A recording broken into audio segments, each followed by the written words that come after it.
कानपुर लोकसभा क्षेत्र की सीसमऊ सीट वो सीट है जहां पिछले 28 सालों से कमल नहीं खिला है। इस सीट के सियासी समीकरण इस वीडियो में आपको हम बताएंगे और साथ ही हम आपको बताएंगे कि इस सीट पर सपा, बसपा और बीजेपी ने किन प्रत्याशियों पर दांव चला है। नमस्कार, आप देख रहे हैं यूपी तक और मैं हूं आपके साथ सरिता तिवारी। इस सीट पर आखिरी बार 1996 में कमल खिला था। तब बीजेपी के प्रत्याशी राकेश सोनकर जीते थे। वहीं पिछले 3 चुनावों की बात करें तो पिछले 3 चुनावों में लगातार सपा विधायक इरफान सोलंकी यहां से जीतते आ रहे हैं, लेकिन इस बार इरफान सोलंकी सीट से चुनाव नहीं लड़ पाएंगे। अब आपको हम बताते हैं कि दरअसल ये सीट खाली क्यों हुई है। दरअसल 8 नवंबर 2022 को जाजमऊ थाने में एक महिला ने इरफान सोलंकी पर घर पर कब्जा करने की मंशा से आगजनी करने का मामला दर्ज कराया था, जिसके बाद एमपी एमएलए कोर्ट ने 7 जून 2024 को इस मामले में सोलंकी को दोषी करार देते हुए उन्हें 7 साल की सजा सुना डाली, जिसके बाद वो डिस्क्वालीफाई हो गए और उनकी विधायकी चली गई।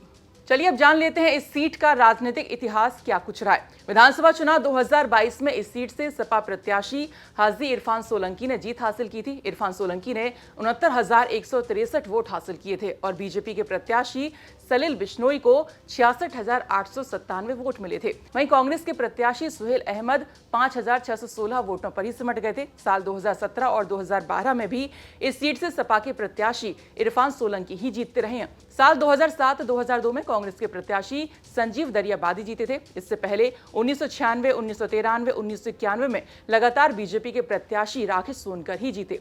1985 में संजीव की मां कमला भी यहां से चुनाव जीत चुकी हैं। मतलब 3 बार इस सीट पर कांग्रेस, 3 बार बीजेपी और 3 बार सपा यहां से जीत हासिल कर चुकी है। अब इस सीट पर सपा, बसपा, बीजेपी से कौन से प्रत्याशी मैदान में उतरे हैं वो भी हम बात कर लेते हैं। सपा विधायक इरफान सोलंकी के डिस्क्वालीफाई होने के बाद सपा ने इरफान की पत्नी नसीम सोलंकी को मैदान में उतारा है। वहीं बसपा ने सीसमऊ सीट से अपना प्रत्याशी बदल दिया है और अब वीरेंद्र शुक्ला को मैदान में उतार दिया है। वहीं बीजेपी ने अब तक इस सीट पर प्रत्याशी की घोषणा नहीं की है। सूत्रों की माने तो भारतीय जनता पार्टी में प्रस्तावित उम्मीदवारों की जो चर्चा चल रही है उसमें ब्राह्मण, अनुसूचित और वैश्य बिरादरी को रखा गया है।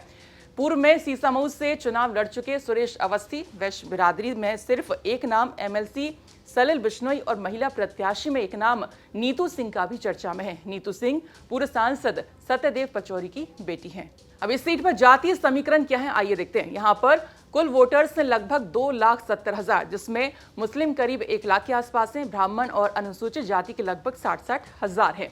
आपको हम बता दें कि सीट पर मुस्लिम, ब्राह्मण और दलित वोटर मुख्य भूमिका निभाते हैं। सपा ने मुस्लिम कैंडिडेट सपा विधायक रहे इरफान सोलंकी की पत्नी नसीम सोलंकी को प्रत्याशी बनाया है, तो वहीं बसपा ने वीरेंद्र शुक्ला को। और अब देखना होगा कि भारतीय जनता पार्टी क्या दांव चलती है।